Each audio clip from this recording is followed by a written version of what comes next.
Hi, I'm Morag from Our Permaculture Life, and today I wanted to show you one of my favourite medicinal plants in the garden.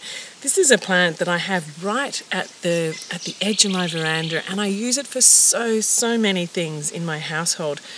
This is Aloe Vera Barbadensis, and it is an amazing medicinal plant, and it's something that you can use for helping to soothe sunburn. It's great for itches or scratches. If you get a really bad scratch or even an infected scratch, what you can do is you can take a section off one of these leaves and simply open it up.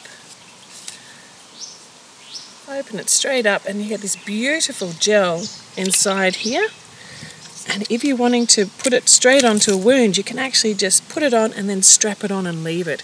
So that's like an aloe vera poultice. But if you're wanting to just use it as a cream, just simply take the gel and rub it in to your skin if you have sunburn, or just as a moisturizer. You can also use this straight on your face as well. Now, many of the beauty creams actually use aloe vera within it. The thing is that if you use an aloe vera gel, most of its potent qualities have gone by the time it's in the package. So the best way to use aloe vera is straight from your garden. So this is a plant it can be grown in so many different environments. The thing is it's a little bit sensitive to cold. So if you are in a cold environment, have it in a pot, put it outside for summer and bring it inside into a nice sunny spot for the winter time. Here in the subtropics, I just have it outside all the time. And one thing I have learnt though is to not have it in a completely sunny spot. It needs a bit of dappled shade, otherwise it gets sunburned. And you can even see from some of the ends of these ones here, I don't know if you can see that, but it's a little bit sunburnt on the end here, whereas this one here just looks great all the way to the end. So if it has a bit of dappled shade, it's actually really good. And I don't know if you can see here now too, there's some bees coming into these flowers. It flowers every now and then, not too often. At the moment here, it's the end of winter. So for me, it's the end of winter. Other climates, it's more the end of autumn where it flowers. Interestingly, I can just see that bee trying to get up into the flower there now. Before the flowers open though, I can actually take one of these, the little one, oops, sorry bee, and eat the little flowers. They're really delicious.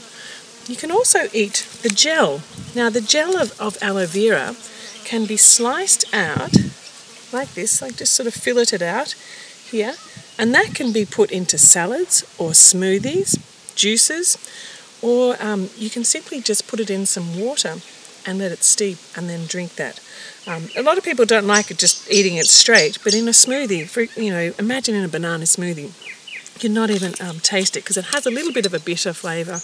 The thing to be careful about is not to eat the yellow sap that can come out of the outside edge of it, or to eat the green bit. So you can start to see the yellow sap coming out here. Don't eat that bit. So before you do eat it, I would wash off this stuff. This is completely normal. It's nothing wrong with your plant, but I would be careful about either eating this or getting this onto your skin necessarily. So quite often I would just rinse that off. Oh, there you can see it really clearly now. So rinse that off underwater and maybe even fillet it underwater, and that's the best way to get that out. Now one of my absolute favourite ways of using this is simply opening it up, take a section, a big chunk, and rubbing it through my hair. Now, I'm not going to do it right now, but after I've had a shower and I've washed my hair, this is my conditioner, aloe vera. I have not used conditioner from a bottle for well over a year now. All I do after I've shampooed it, and I just use natural soap for that, I come outside, I grab a chunk of aloe vera and just comb it through my hair and leave it in as a leave-in conditioner. And it makes your hair feel really soft, and there's no need to rinse it out or anything. It's absolutely fantastic. And I love that fact that I can have right here in my garden on the edge of my veranda, or in a pot on a balcony if you're living in the city.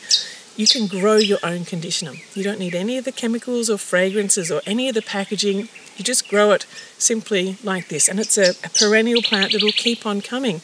Now, on the edges of the plant, every now and then, it throws out what I call little pups the little baby ones. So from the main plant, out of the shoot, comes a little one. So if you want to actually propagate it and get another pot happening, you can simply take this off, pop that in a pot, and then you'll get a new one. Now, you might notice here that the younger leaves are spotty, and as they mature, they go this beautiful straight green colour without the spots.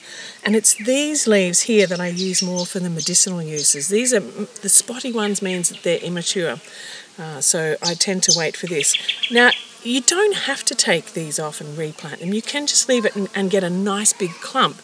And what I find too is that the longer you leave a clump in, the healthier it gets, because it gets those deeper roots down to get the moisture and nutrients in a spot, and it kind of creates a really nice habitat for it. So I think aloe vera, wherever you live, there's a place for it in your garden, and it is so great as one of the basic first aid plants to have, and also one of the basic sort of beauty plants for hair and for skin. Some other things that you can use it for: if you get bitten by insects, it's great to soothe that. If you have digestive issues, to try and detoxify your digestion, to actually drink it on a regular basis. And this is a plant that's been used for thousands and thousands of years. Ancient Egyptians were using this plant as a medicinal plant. So yeah, get some aloe vera. All you need to do is start off with a little plant like this, and before you know it, you'll have enough aloe vera to meet all your needs in your household. So I hope you enjoyed hearing a little bit more about the aloe vera plant, and we'll think about different ways that you can maybe use it in your household. Thanks for watching. It's Morag Gamble, Our Permaculture Life. Don't forget to subscribe to my channel, and I look forward to welcoming you as a Patreon too. See you later.